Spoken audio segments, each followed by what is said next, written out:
Hi friends, you're on the Clay Kamilla channel. Today I'll show you how to sculpt characters from the game Roblox DOORS, The Great Outdoors, Groundskeeper and Eyestalk with clay. Now I'm going to sculpt the Groundskeeper, a humanoid with dirty skin, two glowing yellow eyes, and partially exposed arm bones wrapped in vines. He wears gardener's clothes, boots, overalls, a hat, and a belt with a keyring hanging from it. In his hands, he holds a large, sharp scythe. His body glows faintly with a greenish hue. The groundskeeper's behavior toward you can be either neutral or aggressive. Let's figure out in which cases he acts friendly and in which ones you might anger him and risk your in-game life. As long as you follow the rules, his behavior stays neutral. The groundskeeper appears if the game has a toilet and a scythe nearby. If the scythe is missing, he may not spawn at all. If you stare at him for too long or walk on the grass in his presence, he will start growling, look in your direction, and slowly approach. If you fail to calm him down, he might show a gesture like "I'm watching you" or a throat/gesture before returning to a passive state. However, if you continue standing on the grass, he will charge at you, sprint, and kill you with two strikes. First with the scythe, then with a brutal kick to the skull, which means instant death in the game. You can try hiding, but it's not always safe. If you hide in a closet, the groundskeeper may wait right outside the door, which can eventually cause the game to freeze if no one distracts him. There are also some interesting details in the game. Here's one of them. When the mandrake appears, the groundskeeper will rush in and strike it with his scythe, protecting you from it. If surge shows up, a dangerous phenomenon that appears as a lightning strike, the groundskeeper may run into the nearest toilet and come out only after the danger has passed, but only if you're in the same zone with him. He can also help you notice monuments by pointing at them in the game. There's also a theory that the groundskeeper might be related to Grampy, but you'll learn more about him later.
Next in line to sculpt is Eyestalk, a secondary antagonist that resides on the street level.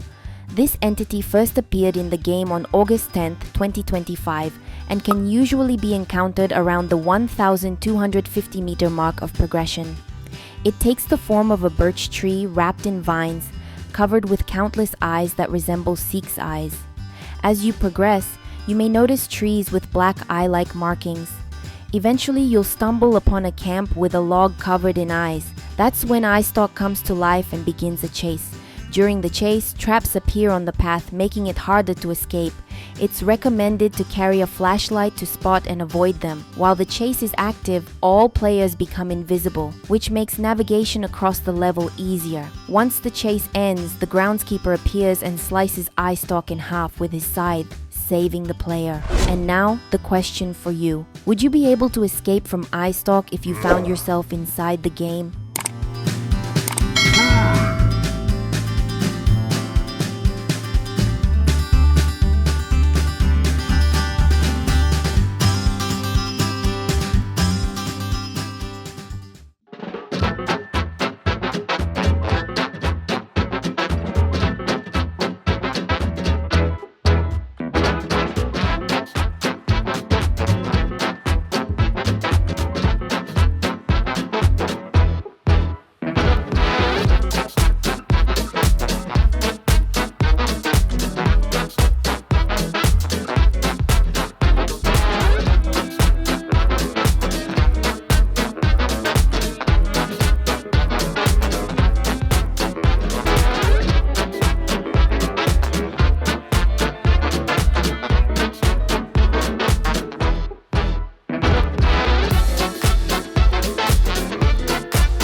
These are the characters I've made.